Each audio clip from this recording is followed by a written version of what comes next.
I'm waiting on, there we go, on Instagram to. Okay. Hello, hello, hello, hello, hello. Hi, Megan. Hello, how are How you? are you? I am good, thank you. You're good. Okay, so folks, I should have come on just me, I guess, but my friend Megan is here over there. I don't know.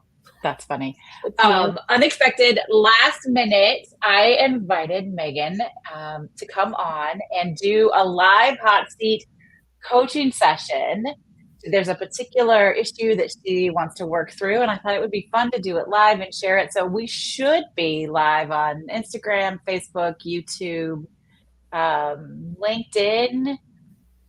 I think the only place we're not live is TikTok because I don't know how to do that. So, I mean, I do know how to do it, but I don't know how to do it through StreamYard. But look at this. We've got some folks joining us on Instagram, which is very cool.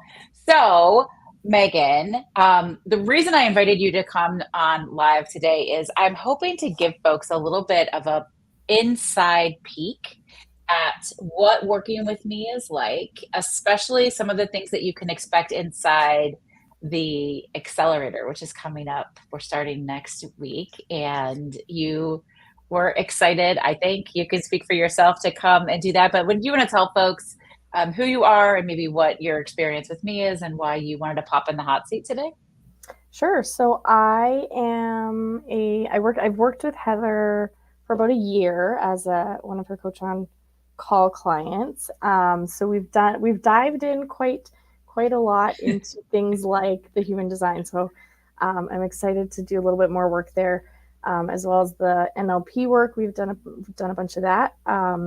But I'm an engineer, so I'm very uh, type A, rational, logical. I like structure. And I'm also a mom of two littles. So I have a 4 year old and a 6 year old. So learning a little bit about their human designs actually has helped me Yeah. work on our relationship, like me as their parent, and understanding a little bit more about what their needs are, which has been super interesting. Um, but also just pairing my human design with how how I have been conditioned in a way to be a type A perfectionist type person. So it's been really interesting because we've done a lot of work on kind of like you always like to say you like to break the rules, but like kind of breaking out of those rules and like Yeah. living more into my human design, which is harder than it sounds.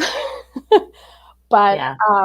I know what my human design is now, and so I am able to be a lot more intentional about things like how I make decisions and how I show up, not only for myself but for the relationships around me. And I think that's super cool about with the accelerator because you're looking at all those pieces, right?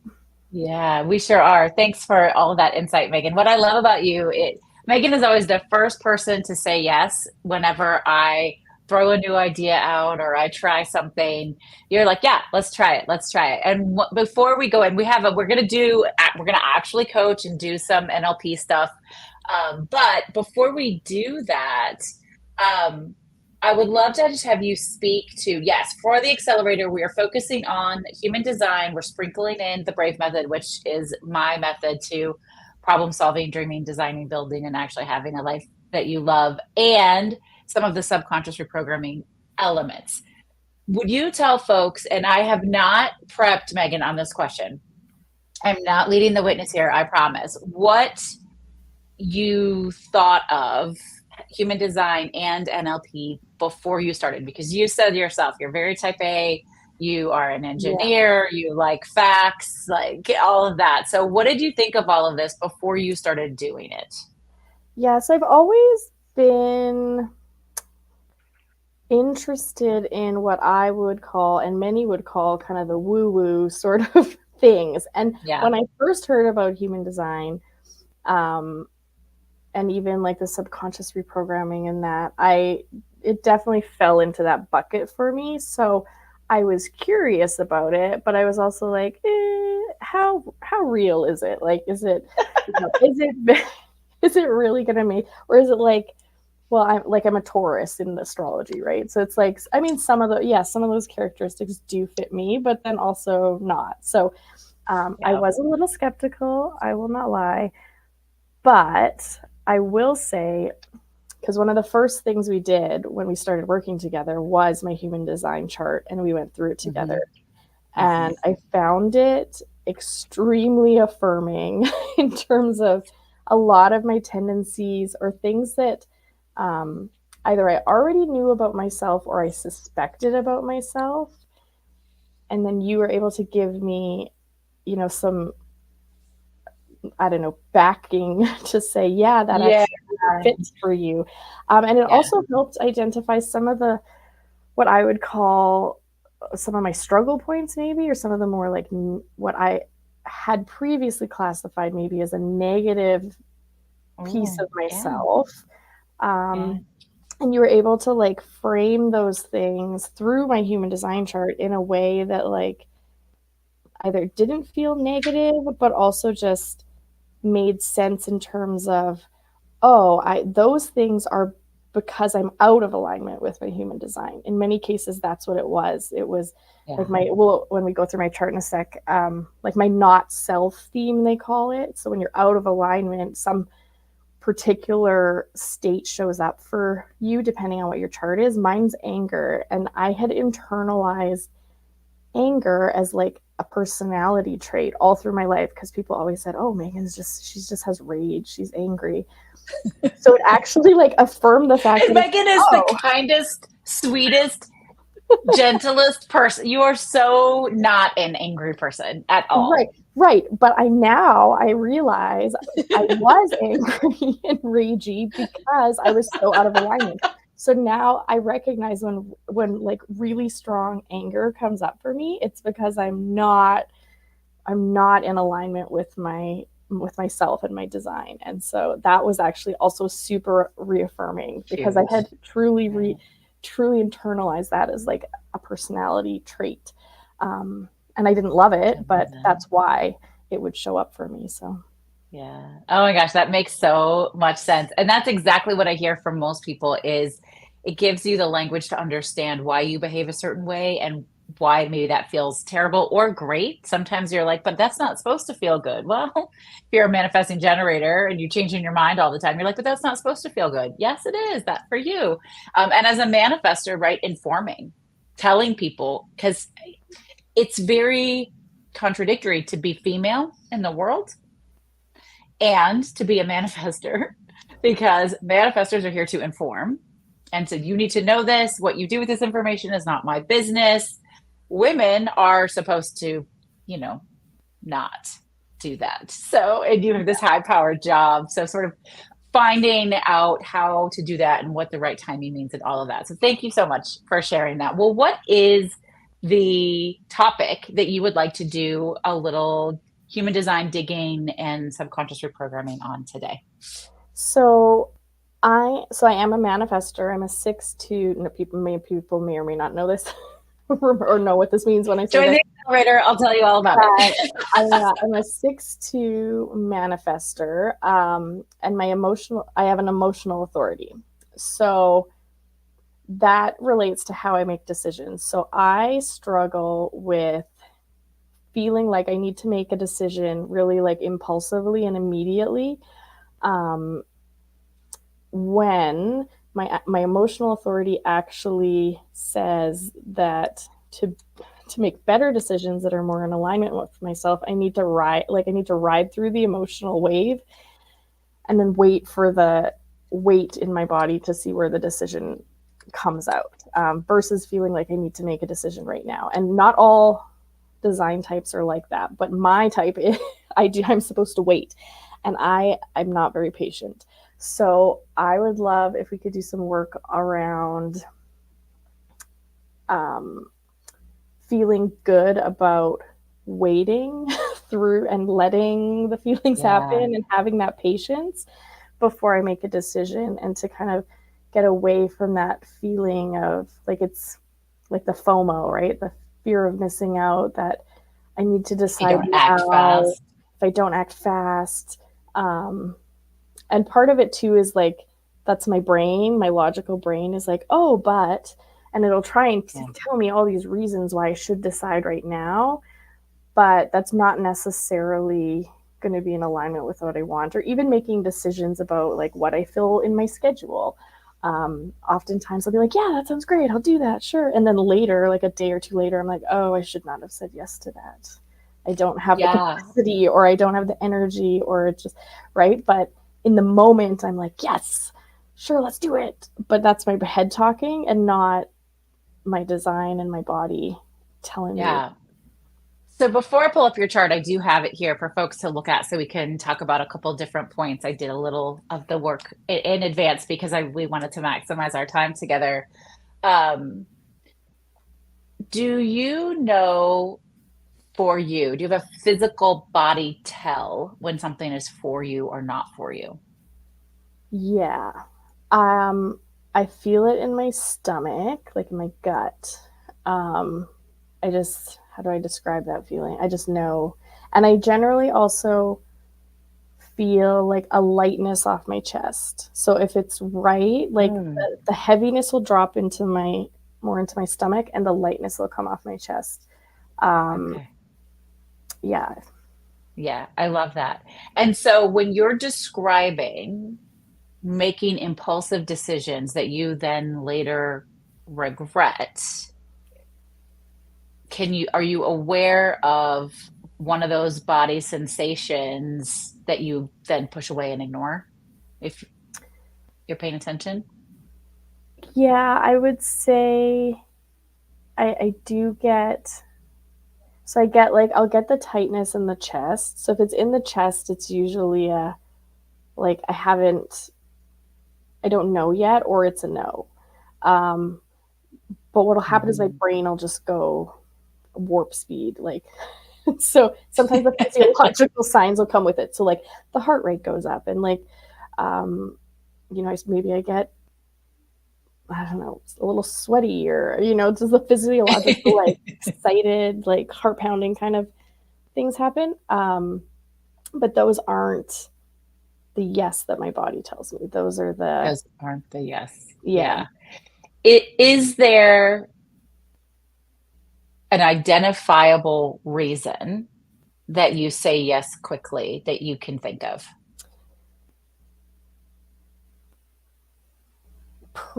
I think it's going to be one of two things. Either it's because I don't want to miss out, Mm, or it's because I'm in my people pleasing mode and I don't want to let people down.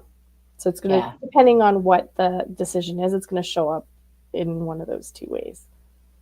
That is what I suspected. So this is Megan's beautiful human design chart, body graph, which I'm going to pull up larger somewhere. I lost it. There it is, like on my screen, because I have everything minimized so I can see folks everywhere. Um, this is Megan's chart. I'm not showing everything else here, but for those of you who are unfamiliar with the body chart, what you see in the middle is the body graph, and that's mostly what we're going to focus on for today's conversations. Just for very quick point of reference, all the black squares on the right side are your conscious design. These are personality traits, things that you know about you and that people who know about you. And on the right side, it's your subconscious patterning. So it said that the soul enters the body 88 days before your birth, and that's when things are patterned onto you. So when you see things in black or red, that's either conscious or subconscious. But Megan, when we look at this, a couple of things come to mind when you're talking specifically about patience for decision making. And just to reiterate that I'm hearing you correctly, you still, even though you've done all this work and you know a lot about human design, you've really thrown yourself into it, you still struggle with being impulsive, even though you know you're an emotional authority and you need to ride that wave a little bit, in order to get to the thing that's actually for you. Do I have that right? Yes. Yeah. Yes. Yeah. So in human design, if you have a defined solar plexus, then your authority, which is your decision making strength, is always the emotional solar plexus, regardless of what type, whether, and by type we mean manifestor, generator, manifesting generator, projector, and reflector. Um, for generators and manifesting generators, that can be difficult because they also have a defined sacral. So they do get a big hot yes or no. You don't, and you don't have that go, go, go. You don't have that motor. You do have a defined heart. So you definitely have some gumption and some get up and go there. But with that defined solar plexus, you have both, because you have, can you see this here? You have channels. This is what we call if two different centers are connected. You have channels that connect your solar plexus to your throat and your solar plexus to your root. And I wonder if there's something related to that connection to the root that wants you to rush. With a defined root, that's a pressure center. You're great at last minute stuff. You know that, right? I do know that. You're great in a clutch. Yep. You are the person to ask, oh my gosh, we need this right away. Let's ask Megan. She'll get it done. And so you can almost then condition yourself to think you always have to then say yes to that. Just because you can do it doesn't mean you always have to do it. Yep, that's fair, I think. Could that, yeah, it could be something. Now, usually with an undefined route, we see people rushing to get something done because they can't handle the pressure. You can handle the pressure. So my instinct is telling me that this is just very much kind of an unalignment for you societally and conditionally. So you have both the tribal emotional wave and the collective emotional wave. What that tells us is that you really center on relationships and bargains that will benefit you and everyone else. So when you're rushing to make decisions, do you think that there's a component of that that's connected to, I just want to help other people. I just want to make things better for other people? Yeah, I would say for sure. And that's probably dual conditioning happening there. One, because that is important to me, like relationships and connection is important to me. But also, I think my general conditioning, just as a woman in our society, Mm-hmm. where women are generally, conditioned to be of service to others over ourselves, right? We're conditioned to self-sacrifice for the good of everyone else. Yes, And we that shows up in are. lots of ways in families, at work, in other relationships. But yeah, so I think that's like it's doubly problematic, I'll say. Do you ever feel like it's just one too many things and then you completely want to break and you're like, screw it. Like, I'm out. I'm just going to walk away from everything. I'm just going to burn it all to the ground. Yes, that Yeah. happens. Yeah. That happens. Yeah. It happens. That comes from that tribal wave. And so the way to avoid that is to deal with things right away. So you could still say yes to things, but maybe force yourself to pause. And I wonder, like, you're really good. I happen to know that you're really good at implementing new strategies. So what if you just had a required 1 hour response time before you committed to something? You really need, for an emotional wave, you really need more like 24 hours. So if any of my human design peeps are watching, they're like, no, she needs more time. I know she does. But I think if you just didn't do it quickly, what would be possible if you said, I'll get back to you in an hour, and you let yourself feel the feelings? Yeah, I think it would take away some of the, like, I mean, depends on the decision, but I think for most decisions, it would give me enough space to at least figure out whether I'm at a place where I can make a decision, or if I would, at that hour just be like, I need more time. I'm not ready to make a decision Mm, yet. yeah. But I think, yeah, it's just creating that space between the ask or the decision and actually making the decision. And if I can build that space in, then it's easier to, let the frantic Yeah. immediate impulse to kind of fade away, right? Yeah, I love that. Is that something you'd like to give a try to implement? Yeah, I think that does sound good. How would I do that? I just have to figure out how I would do that. Yeah. Well, so how do you know it's time to make a decision on something urgently?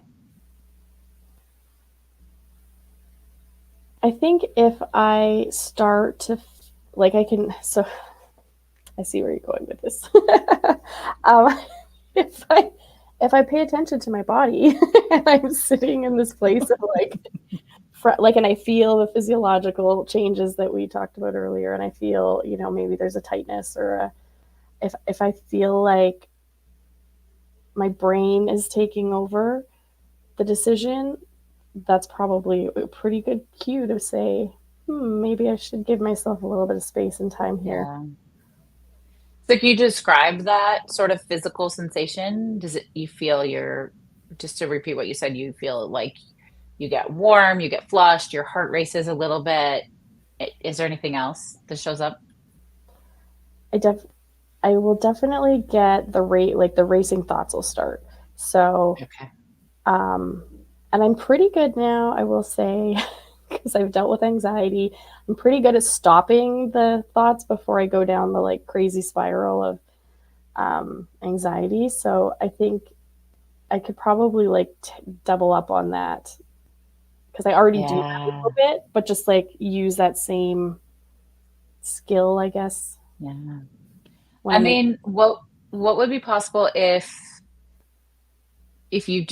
every decision you waited on, even easy ones, you were like, even if it wasn't an hour, even if it was for 10 minutes or 15 minutes, you're like, I'm just gonna wait a few minutes and decide if this is for me or not.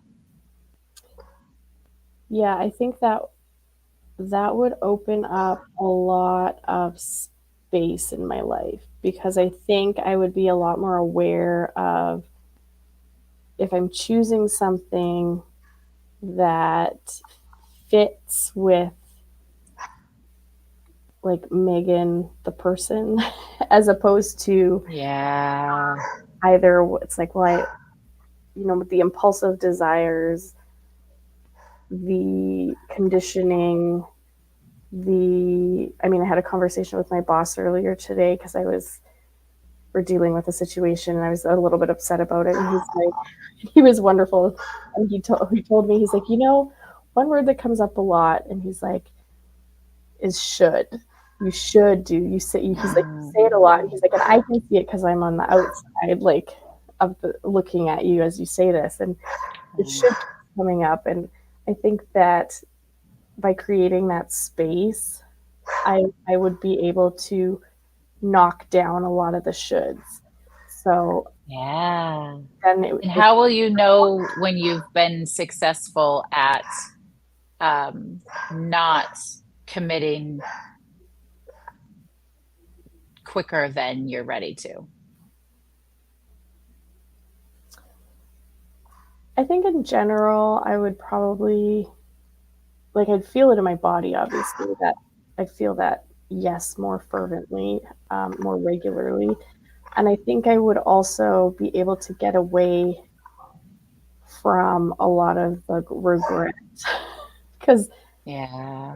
and not that it's like not that most of the things I'm making decisions on are like massive regrets or anything. Like they're not really like that problematic in the long term, but it's things like filling my schedule, which burns me out and doesn't honor my need for rest. Or it's things like,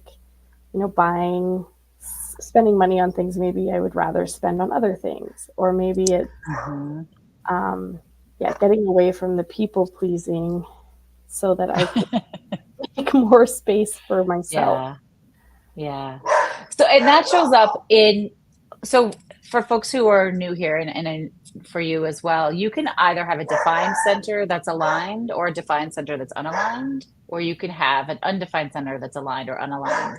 And because you have that defined root, an unaligned defined root does have you confusing the ability to do things on the fly with knowing if it's the right thing for you to do on the fly, right? Yep. So those things tie into each other, I think, really well. And I love that it's what I hear you say. You didn't use this word, but this is the aligned self theme of um, a manifestor is satisfaction. So um, that's exciting, right? That's such a beautiful, it's such a beautiful place to be in. And you have this one of the same channels that my youngest daughter has, the channel of trans stories, which is the channel of unmet expectations. Um, if things don't go how you expect them to go, you are going to throw a tantrum. I can't believe we've actually never talked about this. I don't think, have we? I I don't know if we have. I can't remember. Okay. Well, the channel of unmet expectations. So you like to gather as much information as possible so that you know every possible solution, how everything's going to go down, so that you can be prepared for it. If it doesn't work out the way you expect it to, you're going to throw a fit. And you're going to throw a fit. You're going to have to allow yourself to throw a fit. You're going to have to say, I need to go in another room for 15 or 20 minutes and recalibrate because this is not what I expected. So a silly example, my daughter, we were campaigning together, or I invited her to come campaign with me um, during our most recent local election. And we were going to just pass out flyers at the polling station. But the time before that we'd gone campaigning together, we went door to door. Now, I didn't clarify for her that we weren't going to go door to door, that we were going to stand in one spot and pass out flyers. And she was like, this is not what you told me we were doing. I was not expecting this. I was like, okay, well, you need to go over there and be mad about it for 3 minutes and then come back. Right? Does that resonate? Or like I've had one client say, if I've started the laundry and my partner comes in and changes it for me, they're trying to be kind, but I wasn't expecting that. And so it makes me mad that that's dumb because they were trying to do me a favor. Does something like that resonate with you? Yeah, that really does. That really that really hits. Those unmet Calling expectations. out. Yeah. Yeah. Yeah. So you have this opportunity to honor that. Like you're going to do that. You're just going to. That's what's going to happen. And to communicate it, I need to take a minute. And I think that'll tie in really nicely with giving yourself this space to wait and just make it a habit for every decision. Like, okay, I'm going to set a timer. And, depending on how big the decision is, if it's a really big one, maybe you need 24 hours. If it's a smaller one, 10 or 15 minutes. How does that feel to you? That feels good. I think really it's about how can I create that space between Yeah. feeling like I need to make the decision and actually knowing when it's time to make the decision. Yeah. I love that. I had hoped we were almost out of time, and I hate that because, I could talk for too long. I'd hoped to do a parts integration for you from subconscious reprogramming. But we might have to say that for another time, Megan. I'll owe you one. But I would like to do a sample if you have just a few more minutes of some reprogramming. And I feel like, and we've done this one before, I feel like the swish pattern could work for you here. Do you think that it could? Like if you can picture yourself rushing to make a decision versus waiting to make the decision, do you think we could swish that? Yeah, I think that would fit. Yeah. Okay, excellent. So for folks who are tuning in, remember that subconscious reprogramming, your subconscious is never going to do anything that it doesn't feel safe doing, that it doesn't want to do. And it all comes from our highest integrity, highest vibrations, and all of that. So Megan, I'm going to ask you, is it all right with your unconscious mind for you to make this change today and for you to be consciously aware of it? Yes. Okay, great. So can you, this unwanted state, this rushing to make a decision, again, just quickly repeat for me, how do you know it's time to rush to make a decision? My mind will start racing. I will get, kind of flushed. My heart will race. Yeah. Okay. When you think of that, do you have a picture in your mind? Yes. Okay, great. So come back to the room. Now, this new state that you want, what are we going to call this new state that you want? Let's call it, oh man, maybe like space to decide, you know? Like Yep. the most Space obvious. to decide, aligned decision making. Sure. I like that. Yeah. Aligned You decision. like that? Okay. Yeah. So with this aligned decision making, how will you feel instead? I will feel calm and satisfied. Ooh. And what kind of person will you be when you make aligned decisions? I will be, oh, I don't know, true to myself. I will be,